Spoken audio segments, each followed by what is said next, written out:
Thank you. Just as a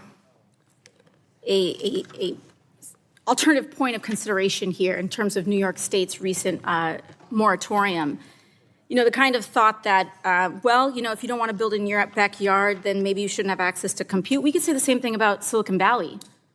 We could say the same thing about the Silicon Valley billionaires that are constructing and pushing and imposing these data centers on communities that are overwhelmingly rural, disenfranchised, poor, and whose own elected officials are not being transparent about how the land use is happening in their own backyard. Because I would reckon, you look around, ask Peter Thiel, ask Elon Musk, ask Mark Zuckerberg, if they want one of these data centers in their own backyard. Ask any one of us here on this committee. If anyone wants to live right next to one of these data centers here on this committee, please raise your hand. Because I've been I visited Georgia. I was just in Memphis on Friday. There was an XAI gray water treatment plant on one street corner. Across the street, from methane turbines, all within one block, methane turbines, coal ash, wastewater facilities, and everyone in that area is getting poisoned. I think that so many of us, at the end of the day, this conversation is not just about technology.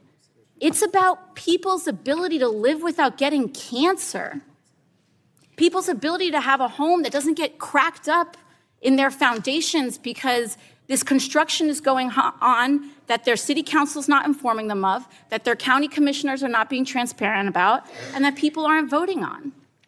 And the idea that that's all just kind of a foreign operation, I think that if you actually talk to these people in these communities, they would disagree.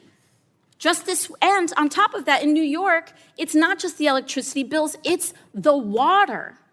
We have one of the most precious and sacred water supplies in the United States.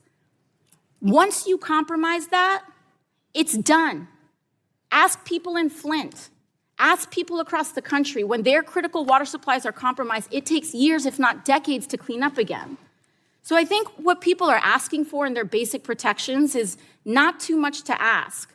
They want to make sure that their water isn't going to be poisoned, which these data centers come in, they say it's not going to be a problem, and then you all saw, we brought the well water right here.